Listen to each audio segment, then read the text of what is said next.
Congratulations, time traveler. You've just landed somewhere on the Great Plains, probably in the 17th century, and you're starving. Your last snack was a bag of trail mix that fell out of your pocket in the space-time vortex. And now you're eyeing a 2,000-pound bison like it's an all-you-can-eat buffet with fur. But before you go running at it with a spork and enthusiasm, let's set something straight. Hunting a bison wasn't some weekend hobby. It was life or death, highly coordinated, physically punishing, and extremely dangerous, sort of like rugby, if rugby involved sharp spears, stampedes, and the occasional death by hoof. This isn't some solo survival challenge. Native American tribes developed full-blown tactical playbooks for hunting these walking tanks. Depending on the tribe, location, and season, you might see strategy that looked more like a military operation than a dinner plan. Forget rifles. That comes centuries later. Right now, you've got options like bows, lances, buffalo jumps, and prayer. Yes, prayer. Because even with 100 warriors at your side, there's a good chance you're going to need a little help from the spirit world when 2,000 pounds of beef decides it doesn't want to die today. But the rewards? Worth it. A single adult male bison could feed dozens of people for weeks. That's assuming you don't screw it up and end up on the wrong end of a stampede. Which, spoiler alert, a lot of people did. Ready to hunt the biggest animal in North America with tools made of sticks, stones, and sheer determination? Let's go. So, what exactly are we dealing with here? Imagine a living tank with fur. The American bison is the largest land animal in North America. The males, also known as bulls, can weigh up to 2,000 pounds, stand 6 feet at the shoulder, and clock in at up to 12 feet long. That's not a typo. That's a minivan covered in hair and rage. They're not just big, they're fast. A full-grown bison can sprint at 35 to 40 miles per hour. That's faster than most high school sprinters, and definitely faster than you in leather moccasins. They can pivot like a ballerina, jump over 6-foot fences, and plow through snow, mud, rivers, and your foolish sense of safety. Despite looking like slow-moving fluff balls from a distance, bison are highly sensitive to movement, scent, and sound. They travel in herds for protection, and tend to place the most experienced cows, the elder ladies of the plains, at the front, with bulls hanging in the rear, occasionally grunting like linebackers on a break. The young calves stay in the center of the group, where it's safest, which is a smart move, considering what you're about to try. Let's be honest, taking one of these beasts down isn't just hard. It's borderline insane. It's like trying to wrestle a fridge that can kill you. But the native tribes of the plains weren't intimidated. They adapted, they studied, they worked with the land, with the animals, and with each other to outthink something they couldn't outrun or outpunch. Still ready to do this? Good, because things are about to get very strategic. Bison hunting strategies. When it came to bison hunting, Native American tribes had more than one trick up their fringed sleeves. You didn't just charge in screaming, unless your plan was to be trampled into a pancake. Depending on the tribe, terrain, and how desperate you were, there were a few classic hunting strategies. Option 1. The buffalo jump. Yes, nature's trapdoor. If you've got cliffs nearby, congratulations. You've unlocked the most cinematic way to kill dinner. The buffalo jump was exactly what it sounds like. Herding an entire bison stampede straight off a cliff, like a scene from an ancient action movie. Tribes like the Blackfoot, Crow, and Plains Cree were masters of this tactic. Here's how it worked. A group of skilled runners and decoys, often disguised in wolf pelts, would gradually drive the herd toward a specific cliff. The lead animals would panic, and since bison follow the herd leader like it's gospel, the rest would thunder right over the edge. Instant barbecue, after a few hours of butchering, skinning, and smoke curing. But it wasn't easy. You needed an ideal landscape, practiced coordination, and nerves of steel. If just one bison sensed something was off and bolted, the whole plan collapsed. And so did your food supply for the winter. Option 2, the surround and ambush. No cliffs? No problem. The ambush method involved tracking a herd, waiting for the right conditions, maybe a snowy plain, a foggy day, or just enough tall grass, and then closing in from multiple sides. Archers, spearmen, and horseback riders, post-horse introduction obviously, would move in like a human vice, isolating a few bison, and bringing them down with a brutal barrage of arrows, darts, and grit. This method required stealth, timing, and communication. You couldn't just scream, "Charge!" and hope for the best. It took silence, patience, and the ability to run at full speed without tripping over your own leggings. Option 3. The horseback chase, post-1600s edition. Once horses were introduced to the plains, thanks, colonial chaos, everything changed. Tribes like the Lakota, Comanche, and Cheyenne became absolute cavalry gods. Now you had speed, mobility, the ability to chase bison across the prairie, shoot arrows at full gallop, and live to brag about it. This method was fast, dangerous, and deeply personal. You got close. You smelled the animal's breath. You risked everything for a clean kill. One well-placed arrow behind the shoulder could drop a bull in seconds, or miss, and get you catapulted across the plains by 2,000 pounds of nope. No matter the method, the goal was the same: precision, speed, and teamwork. You weren't just hunting. You were dancing with death and hoping not to get stepped on. Weapons and tools of the hunt. If you were expecting high-powered rifles or tranquilizer darts, you're about 300 years early. What you've got instead are handcrafted weapons, forged from stone, bone, wood, and raw determination. Let's start with the bow and arrow. This wasn't a child's toy. It was a serious killing machine. Plains tribes perfected short, powerful bows made from wood, like ash or Osage orange, sometimes reinforced with sinew for extra snap. Arrows were tipped with flint, obsidian, or later, scavenged metal. A skilled archer could let off multiple arrows in seconds while riding full speed on horseback. Precision, baby. Then there was the spear, or more accurately, the atlatl, a spear-throwing device that acted like an arm extension. It let you hurl a long dart with way more force than your biceps could dream of.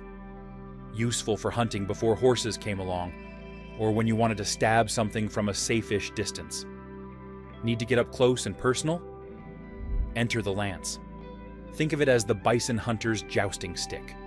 Longer than a spear, with a hefty tip, designed to punch through thick hide and muscle, the lance was a statement. I'm either incredibly brave or incredibly reckless, and I'm going to poke that angry animal anyway. Traps were also part of the toolkit, especially in communal hunts. Some tribes used drive lines made of brush or stones to funnel herds toward hidden pits or steep drop-offs. You'd guide the bison into terrain that left them no choice but to fall, stumble, or get boxed in. This wasn't about brute strength, it was geometry with consequences. And let's not forget knives. After the kill, they became the main tool of the trade. Skinning, slicing, gutting, knives did the dirty work. Blades were sharp, durable, and often passed down through generations. They weren't just tools, they were legacy. Even the clothing was functional: moccasins for speed and silence, painted robes that marked achievements, feathered headdresses worn by respected warriors. Your outfit told a story, and if you'd brought down a bison, it was one hell of a chapter. Now, the most important piece of gear? Your brain. You had to know wind direction, herd behavior, terrain quirks, and how not to get trampled. Experience mattered. So did humility. You didn't just charge in screaming and hope the bison politely fell over. This wasn't a video game. You didn't get a respawn. So now you've got your gear, your gang, and your game plan. All that's left, the actual kill. Good luck. The work after the kill. So you just helped bring down a 2,000-pound beast that could feed an entire village. You're covered in sweat, adrenaline, probably some blood, and your legs are shaking like a leaf in a dust storm. Now what? Well, the hunt might be over, but the work had only just begun. A 2,000-pound bison isn't field dressed in 5 minutes. The work was brutal. But for many plains tribes, it was also sacred. Every part of the animal had a purpose. Waste wasn't just inefficient, it was disrespectful. You took only what you needed, and you used all of it. First priority, field dressing. You had to move fast. Warm bison meat in open prairie heat doesn't stay fresh for long, especially if curious predators like wolves or bears caught the scent. Next came transport. If you were lucky, the hunt happened close to camp. If not, time to haul hundreds of pounds of meat, bone, and hide across the plains. Travois sleds were often used, triangle-shaped frames lashed to horses or dogs for dragging heavy loads. And no, you didn't just take the steaks and leave the rest. That bison had value in every single part. The meat was sorted and prepped. Some was eaten fresh, usually the liver first, prized for its nutrients. Most of it was dried or smoked to make jerky or pemmican, a high-energy mix of meat, fat, and berries that could last for months. Enter the drying racks. Meat was sliced thin and hung over wooden poles, drying under the sun or over a low fire to become jerky. This stuff lasted for months. Combined with fat and berries, it became pemmican, the power bar of the Great Plains.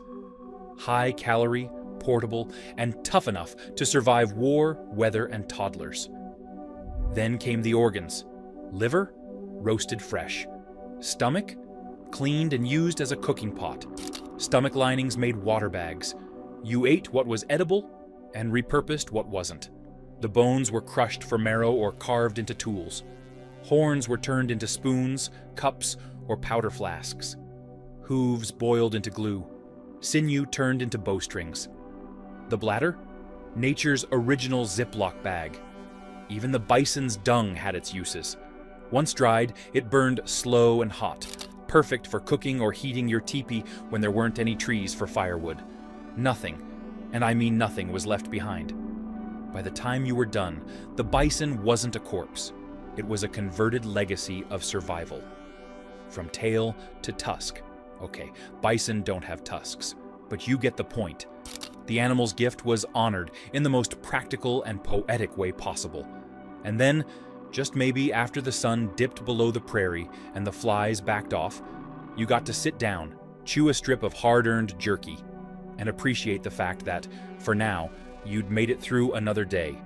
Community and culture. The feast and its meaning. Let's talk about that family dinner part, because this wasn't your average Tuesday night microwave reheat. This was a full-blown, community-powered, ceremony-laced feast. You didn't just kill a bison and go home with a doggy bag. You fed your entire extended family, and probably half the neighboring camp too. When a hunt was successful, the news spread fast. People gathered, fires were lit, storytellers warmed up their throats. And if you were lucky enough to be part of this celebration, you didn't just eat. You participated in something ancient, meaningful, and deeply human. Meat was roasted over open flames, often seasoned with wild herbs or boiled in hot stone pits, using the bison's own stomach as the pot. Tongue, marrow, liver.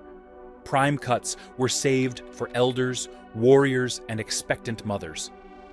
Bone marrow was slurped like prairie caviar, and even the eyeballs weren't off limits. It wasn't weird, it was nutritious. And if it squished when you bit it, that was just a bonus. But food was just the surface. These meals were rituals. Kids learned by watching. Elders remembered hunts past. The smell of roasted meat mixed with wood smoke, laughter, and the low rhythm of drums. If you were quiet, you could feel the gravity of it. A gathering not just of bodies, but of memory, culture, and purpose. No one ate in isolation. The bounty belonged to everyone, widows, orphans, visitors. Everyone got a share. You didn't hoard and you didn't boast. Elders offered prayers of gratitude. Songs were sung, dances performed. Because this wasn't just meat, it was life, generously given. Some tribes left symbolic offerings at the kill site, like tobacco or eagle feathers. Others placed bison skulls in specific sacred places to honor the animal spirit. That's the part that gets missed when modern folks think about hunting. It wasn't domination, it was partnership, a cycle of giving and receiving. That bison didn't die for just one person. It died so that many could thrive. In return, the people honored it, not just with ceremony, but with the care and respect they showed every single part. And that's what made a good hunter, not just the ability to kill, but the willingness to stew, scrape, haul, tan, cook, clean, pray, and give thanks. Even after the arrows stopped flying, the real story was still being told. And that's something modern folks often miss. This wasn't just survival, it was belonging. You weren't just eating calories, you were reinforcing ties, celebrating skill, honoring life and land and lineage. Of course, after dinner there'd be cleanup, because nothing ruins a sacred gathering like a coyote sniffing around your leftovers. But even then, the job wasn't over. Because in the world of the Plains tribes, survival wasn't just about the next hunt. It was about passing on the knowledge and preparing the next generation to pick up the bow. Passing on the knowledge. Nobody was born knowing how to take down a 2,000-pound murder tank covered in fur. Skills like that had to be taught, patiently, repetitively, and usually by someone who already had a few scars to show for it. From a young age, Native American children were immersed in the rhythms of the hunt. Boys practiced with miniature bows before they could walk straight. Girls helped scrape hides and prepare meat, learning which cuts were best and how to preserve them. Knowledge wasn't handed down in books. It was handed down in actions, in stories, and in consequences. You didn't learn by sitting in a classroom. You learned by watching, by doing, by screwing it up and getting called out for it. You might have learned to track by following your uncle through a snow-covered valley for 6 hours straight with no bathroom breaks. Or you learned wind direction by watching your older cousin sneeze into a gust and get a faceful of ash. The lessons were real because the stakes were real. Miss a footprint? You lose the trail. Make a sound at the wrong time? The herd spooks. Aim an arrow poorly? Congratulations, now you're dinner instead of the bison. But this wasn't some macho rite of passage where you had to prove your manhood by wrestling a buffalo. It was a communal process. Learning to hunt meant learning patience, humility, precision, and above all, respect. You were taught that every animal had a spirit, and every death had weight. You didn't kill for sport. You killed because the people needed to eat. That kind of education didn't end when you got your first successful kill. It continued for life. You'd spend decades honing your skills, learning new techniques, adjusting to new tools. When horses arrived, they changed everything.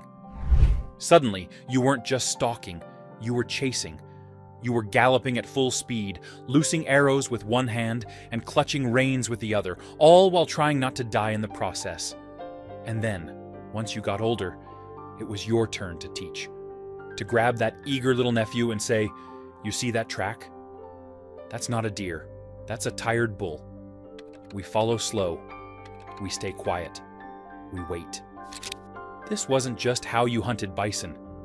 It was how you made sure your people always could.